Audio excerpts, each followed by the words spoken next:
하나님의 평강이라는 제목으로 말씀 잠시 나누도록 하겠습니다. 오늘 말씀 시작하면서 제가 질문 한 가지 드리고 싶습니다. 성도 여러분들은 하나님을 어떻게 고백하시나요? 내가 믿는 하나님을 어떤 분으로 고백하시나요? 우리가 믿는 하나님을 우리가 다양하게 표현할 수 있죠. 저는 오늘 하나님의 다양한 속성 중에 하나님을 위로의 하나님으로 소개하고 싶습니다.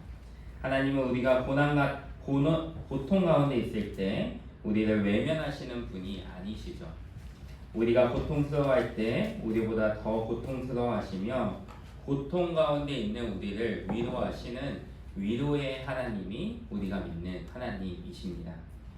우리가 인생에서 여러 가지 위기를 경험하고 또 여러 가지 위기가 우리 인생에 반복적으로 찾아오는 것 같습니다. 우리 인생에는 기쁘고 즐거운 일들만 있는 것이 아니라 아프고 슬프고 고통스러운 일이 우리 인생에 반복적으로 찾아오게 된다는 것이죠. 그런데 우리 삶에 반복적으로 생기는 문제를 우리가 다 해결할 수 없습니다. 그것이 우리에게 문제가 되는 것입니다. 내가 모든 것을 해결할 수 있으면 좋은데 내가 모든 것을 해결할 수 없으니까 우리에게 전지전능하신 하나님의 도우심 또 하나님의 위로가 필요한 것입니다. 저는 여러분들의 상황을 잘 알지 못하지만 아마 모든 성도님들이 다른 사람에게 이야기하기 힘든 아픔과 또 슬픔과 고통이 있을 것이고 또 그에 따른 기도 제목들도 있을 것이다 생각됩니다. 그리고 과거의 상처와 아픔 때문에 아직 힘들어하고 상처를 온전히 치유하지 못한 성도님들이 계실 수도 있다고 생각하고 또 어떤 성도님들은 현재 너무 힘든 문제와 아픔과 고통을 직면하고 계실 수도 있다라는 생각을 해보게 됩니다. 이 세상은 죄로 망가졌습니다. 그리고 죄로 망가진 이 세상을 살아가는 우리에게는 위기와 아픔과 슬픔이 반복적으로 일어날 수밖에 없습니다. 그런데 진짜 문제는 아까도 이야기했지만 우리 삶에 닥친 아픔을 해결할 능력이 우리에게 없다는 것이죠. 그렇게 우리에게는 하나님의 도우심, 하나님의 위로가 반드시 필요한 것입니다. 저는 오늘 말씀을 통해 이 자리에 있는 우리 모두가 하나님이 주시는 위로를 풍성히 경험하고 누릴 수 있기를 간절히 소원합니다. 그런데 말씀을 우리가 이렇게 읽어가다 보면 하나님의 위로가 우리에게만 필요했던 건 아닌 것 같습니다. 성경 시대를 살아가는 많은 사람들에게도 하나님의 위로가 필요했던 것 같습니다. 사도 바울은 예수님을 전하다가 참 많은 핍박과 혼란을 당하였던 사람이죠. 그래서 그는 고린도후서 11장에서 자신이 당한 고난을 이렇게 고백하고 있어요. 내가 수고를 넘치도록 하고 옥에 갇히기도 더 많이 하고 매도 수없이 맞고 여러 번 죽을 뻔하였으니 유대인에게 40에서 하나 감한 매를 5번 맞았으며 3번 퇴장으로 받고 1번 돌로 맞고 3번 파산하고 일주일야를 깊은 바다에서 지냈으며 여러 번 여행하면서 강의 위험과 강도의 위험과 동족의 위험과 이방인의 위험과 시내의 위험과 강야의 위험과 바다의 위험과 거짓 청재 중에 위험을 당하고 또 수고하고 애쓰고 여러 번 자지 못하고 줄이며 목마르고 여러 번 굶고 춥고 헐벗었노라. 사도 바울이 복음을 전하는 인생을 살아가면서 이렇게 엄청난 고난들을 당하였던 것입니다. 그러나 사도 바울은 빌립보서 4장 4절에서 이런 고난을 경험한 자라고는 생각할 수 없는 엄청난 고백과 명령을 우리에게 하고 있습니다. 주 안에서 항상 기뻐하라. 내가 다시 말하노니 기뻐하라. 성도 여러분, 사도 바울의 삶은 참으로 만만치 않았고 그의 삶에 참 많은 아픔과 고난과 슬픔과 위기가 있었는데 사도 바울이 이런 상황 가운데 어떻게 기쁨을 이야기할 수 있었던 것일까요? 사도 바울이 이렇게 고백할 수 있었던 이유는 사도 바울에게 바로 하나님의 위로가 있었기 때문입니다. 그래서 사도 바울은 고린도후서 1장에서 이렇게 고백합니다. 찬송하리로다. 그는 우리 주 예수 그리스도의 하나님이시요 자비의 아버지시요 모든 위로의 하나님이시며 우리의 모든 환난 중에서 우리를 위로하사 우리로 하여금 하나님께 받은 위로로서 모든 환난 중에 있는 자들을 능히 위로하게 하시는 이시로다. 그리스도의 고난이 우리에게 넘친 것 같이 우리가 받는 위로도 그리스도로 말미암아 넘치는도다. 아멘. 사도 바울은 그리스도의 고난이 나에게 넘친 것 같이 하나님의 위로도 그리스도로 말미암아 나에게 넘친다라고 고백하고 있습니다. 위로의 하나님이 환난 중에 있는 사도 바울을 위로하셨다는 것이죠. 우리도 이 세상을 살아갈 때 남들이 알지 못하는 어려움과 고난 속에서 살아갑니다. 그리고 그런 여러 가지 아픔과 고난 때문에 하나님이 주시는 기쁨을 맛보지 못하고 살아갈 때가 참 많죠. 그리고 안타깝게도 우리에게는 기쁨보다 불평불만이 많을 때가 불평불만이 많은 것 같다라는 생각이 들기도 합니다. 우리는 삶의 문제 앞에서 그 문제 너머에 계신 하나님을 바라보아야 하는데 우리가 그러지 못할 때가 많죠. 그리고 문제 너머에 있는 하나님을 바라보지 못하기 때문에 우리가 그 문제에 휘둘릴 때가 참 많은 것 같습니다. 삶의 문제가 고통이 내 삶에 닥쳐 있기에 우리에게 닥친 문제가 하나님보다 더 커 보이기도 하는 것이죠. 그런데 우리가 분명히 기억해야 되는 것은 우리 삶에 닥친 문제보다 하나님이 더 크시다는 것입니다. 그렇기에 우리는 하나님을 신뢰하면서 하나님을 의지하면서 하나님을 믿으면서 나아가야 하는 것이죠. 그렇다면 우리가 환경이나 사건에 휘둘리지 않고 문제보다 하나님이 더 크시다는 사실을 잊지 않고 살기 위해서는 어떻게 해야 할까요? 우리는 가장 먼저 나에게 어려움이 닥쳤을 때 내가 그 문제에 어떻게 반응하는지를 살펴보아야 합니다. 내가 세상 사람들과 구별된 반응을 하는지 아니면 세상 사람들과 동일하게 그 문제에 대한 반응을 하는지 살펴보아야 된다는 것이죠. 많은 신앙인들이 하나님의 위로를 경험하지 못하는 이유는 어려움 속에서도 세상 사람들과 동일하게 반응하기 때문이죠. 그러나 우리는 신앙인으로서 세상 사람들과는 다르게 반응을 해야 합니다. 오늘 말씀에서 우리에게 어떻게 가르치고 있나요? 아무것도 염려하지 말라고 가르칩니다. 염려한다는 것은 염려가 우리 마음에 가득 차 있다는 것이죠. 걱정과 불안에 시달리고 초조해하는 모습을 가리킨다고 볼 수 있습니다. 예수님도 우리에게 염려하지 말라고 가르치시죠. 마태복음 6장 27절 말씀을 보면 예수님은 너희 중에 누가 염려함으로 그 키를 한 자라도 더할 수 있느냐라고 우리에게 질문하십니다. 우리가 염려한다고 해결될 일이 없다는 것이죠. 그렇게 우리는 염려하지 말아야 합니다. 오늘 말씀을 자세히 보면 결국 모든 것의 원인은 우리 마음에서 나온다는 것을 알 수 있고 깨달을 수 있습니다. 말씀은 그리하면 모든 지각에 뛰어난 하나님의 평강이 그리스도 예수 안에서 너희 마음과 생각을 지키신다고 합니다.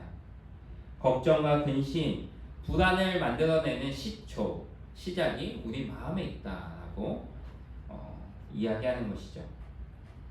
생각이 복잡해지고 걱정과 불안과 짜증이 나의 마음을 사로잡게 되면 우리 삶에 문제가 시작됩니다. 우리가 내가 힘들고 내가 복잡하고 내 마음이 평안하지 않으면 내 마음에 평안이 없으면 괜히 주위 사람들에게 짜증을 내게 되죠. 특히 가장 가까운 가족들에게 더 많이 짜증을 내는 것 같습니다. 우리는 하나님의 위로를 받고 하나님의 위로를 전하는 자인데 위로를 전하기는커녕 주위 사람들을 불편하게 하고 짜증을 내게 된다는 것입니다.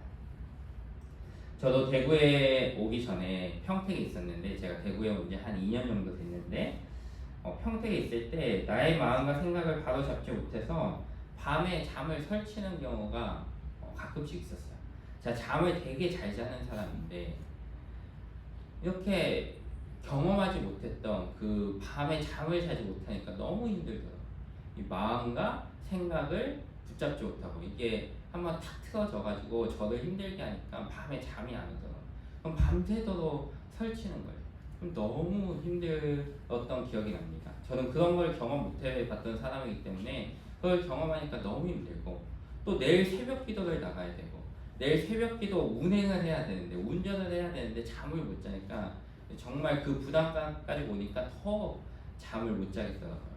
막 운전을 해야 되니까 이게 잠을 못 자니까 부담이 엄청 되는 거예요. 그러니까 그런 막 잠을 못 자고 너무 힘드니까 그 해결이 안 됐던 그 기억이 아직도 납니다. 그래서 우리의 마음과 생각이 한번 흐트러지면 그 마음과 생각을 다잡는 것이 참 힘든 것 같습니다.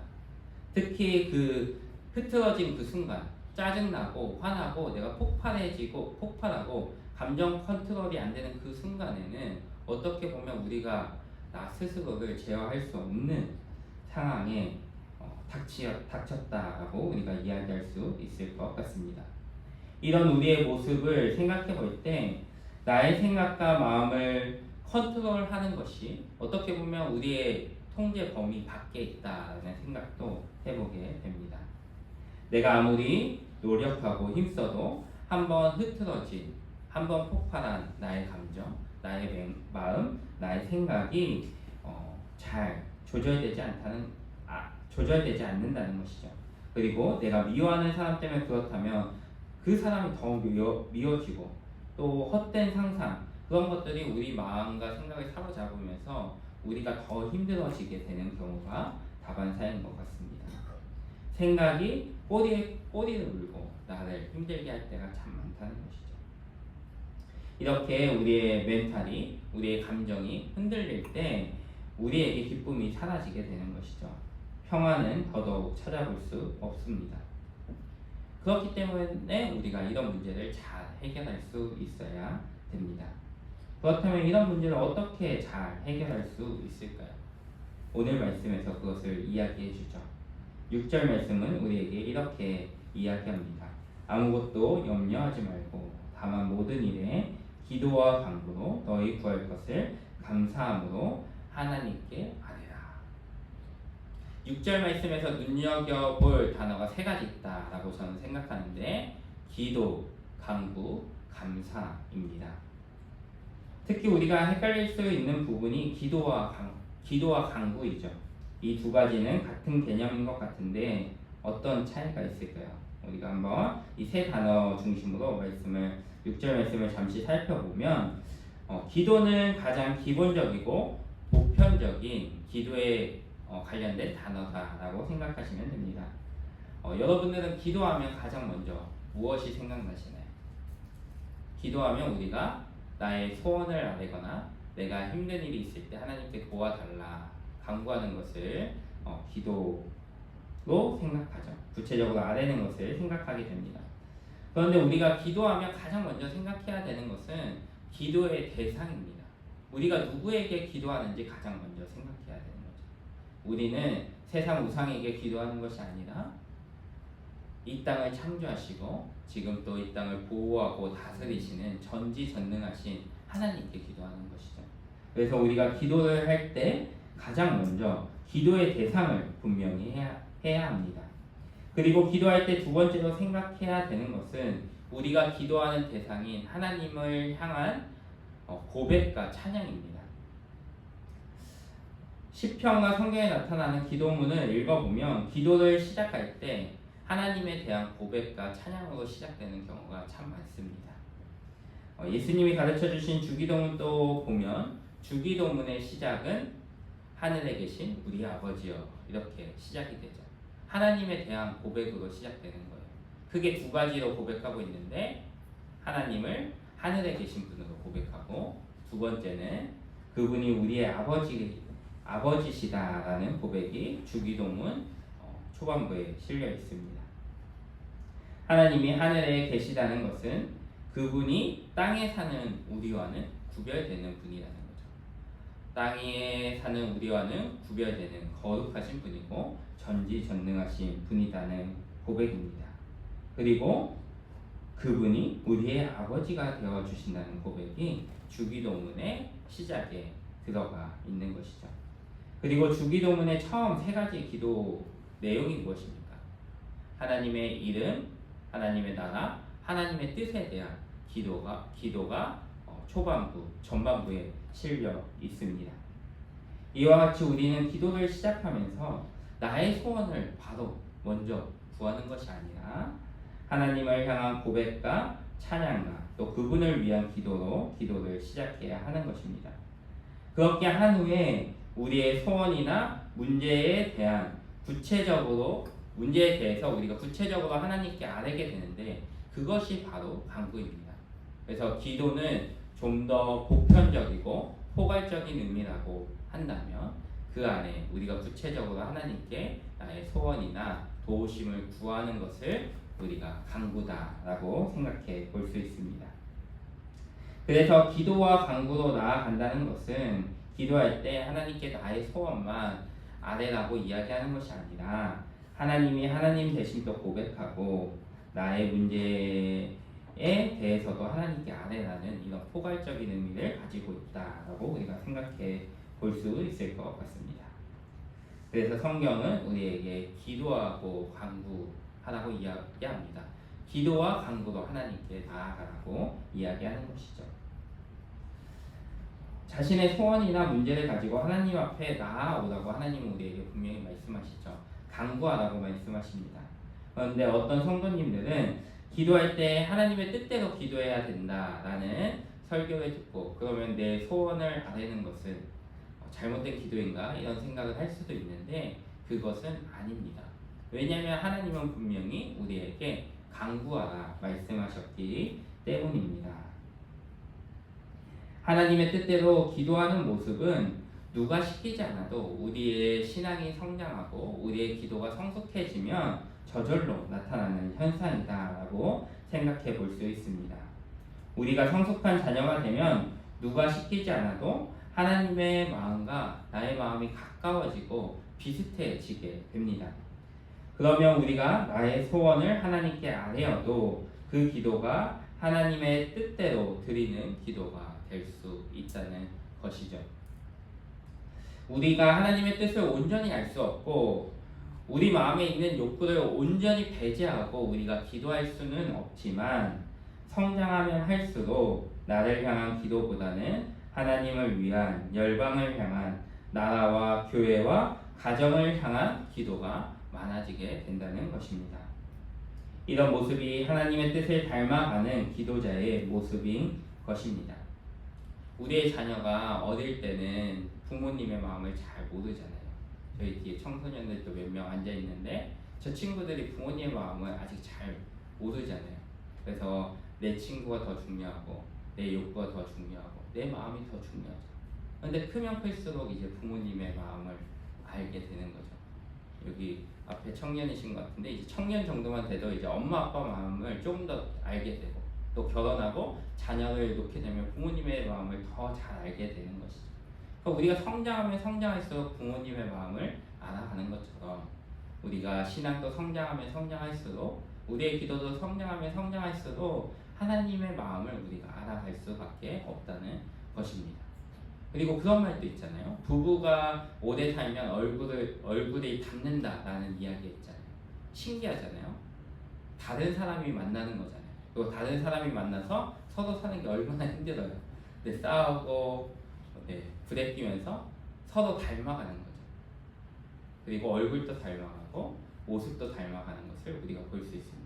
그런 것처럼 우리가 하나님과 계속 교제하고 하나님과 기도하면 우리가 우리의 기도가 변하게 되고 결국에 하나님 중심적인 기도를 하게 된다는 거죠. 이전에는 나 중심적인 기도를 했다면 성장하면 성장할수록 하나님 중심의 기도를 하게 된다는 것입니다. 이런 사실을 기억하면서 날로 우리의 기도가 하나님의 뜻에 합당한 성숙한 기도로 성장해 갈 수 있기를 바랍니다.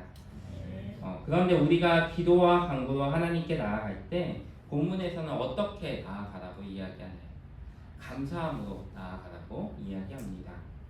6절에서 중요한 세 단어 중에 감사가 가장 중요하다고 이야기할 수 있는데, 왜냐하면 감사로 기도하는 것과 그렇지 않은 것과는 엄청난 차이가 있기 때문입니다. 우리는 감사함으로 하나님께 기도하고 간구해야 합니다. 그렇게 기도할 때 성숙한 기도를 할 수 있고 우리가 성숙한 신앙인의 기도를 할 수 있습니다. 우리가 고난과 걱정 가운데 기도하면서 가장 쉽게 놓치는 것이 바로 감사입니다. 우리는 감사를 왜 쉽게 놓칠까요? 그 이유는 감사로 하나님께 나아가는 것, 감사로 기도하는 것이 쉬운 일은 아니기 때문입니다. 특별히 내 삶에 고난이 있다면 감사로 하나님께 나아가는 것은 더더욱 힘든 일이 되는 것이죠. 그렇다면 어떻게 해야지 고난 가운데서도 감사로 하나님께 나아갈 수 있을까요? 고난 가운데서도 우리가 감사할 수 있는 방법은 하나님의 은혜를 바라보는 것입니다. 나의 고난보다 하나님의 사랑과 은혜가 더 크다는 것을 기억하는 것입니다. 우리가 아무리 큰 고난 속에 있다 하더라도 내가 예수님을 믿는 그리스도인이라면 최소한 예수 그리스도를 이 땅에 보내셔서 우리 죄를 용서하신 하나님의 은혜에는 감사할 수 있을 것입니다. 감사함으로 기도할 수 있는 열쇠가 바로 여기에 있습니다. 우리가 하나님의 독생자 예수 그리스도를 통해 하신 일들을 기억하며 감사할 때 우리의 영적인 눈이 열려서 다른 것들도 감사할 수 있게 되는 것이죠. 고난 가운데 감사가 나오지 않는다면 우리는 성부 하나님의 사랑, 성자 예수님의 은혜, 성령 하나님의 도우심을 기억해야 합니다. 하나님을 묵상해야 하는 것이죠. 그러면 우리는 감사할 수 있습니다. 감사의 힘은 대단합니다. 감사하는 사람은 세상을 다르게 보죠. 감사할 때 나의 삶에 닥친 문제를 바라보는 시선이 달라지게 된다는 것입니다. 그렇게 오늘 말씀에서도 기도와 간구를 하되 감사함으로 하라고 이야기하는 것입니다. 오늘 말씀에서도 감사함으로 기도하는 자에게 하나님의 선물이 임할 것이다 라고 이야기하는데, 하나님의 선물은 우리의 문제를 해결해 주신다는 거예요. 그런데 우리 삶의 모든 문제를 해결해 주시고 내 소원대로 모든 것을 이루어 주신다는 것은 아닙니다. 그 대신 우리의 마음과 생각을 지켜주신다 말씀하시죠. 하나님의 평강이 예수 안에서 우리 마음과 생각을 지켜주신다고 합니다. 하나님은 아무것도 염려하지 말고 모든 일에 기도와 간구로 나아가는 자에게 이런 은혜를 주실 것이라고 오늘 말씀에서 우리에게 분명히 약속하고 계신 것입니다.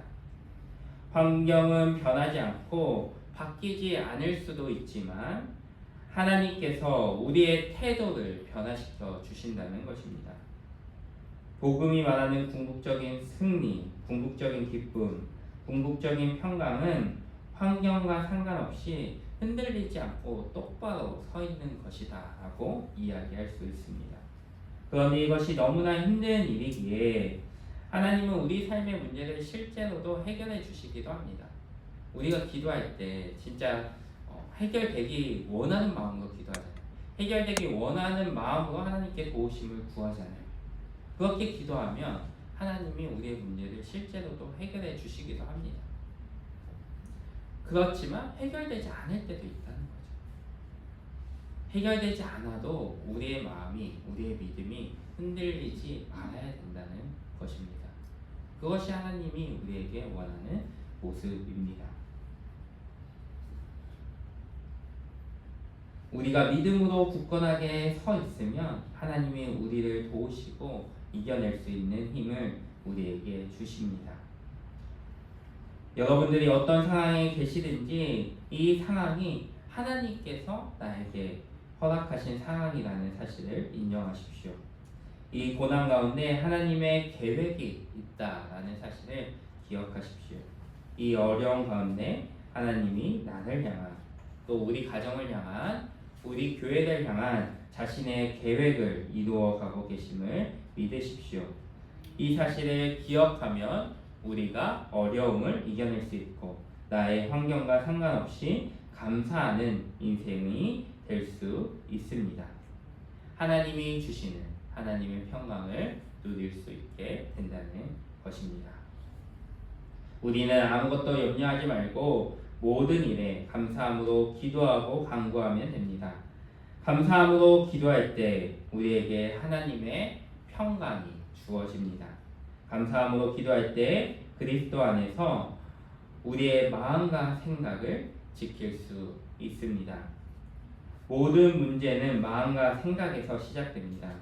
그래서 마음과 생각을 지키는 것이 참 중요한 것이죠. 잠언 4장 23절 말씀에도 모든 지킬 만한 것 중에 더욱 내 마음을 지키라고 합니다. 왜냐하면 생명의 근원이 마음에서 나기 때문이라고 하죠.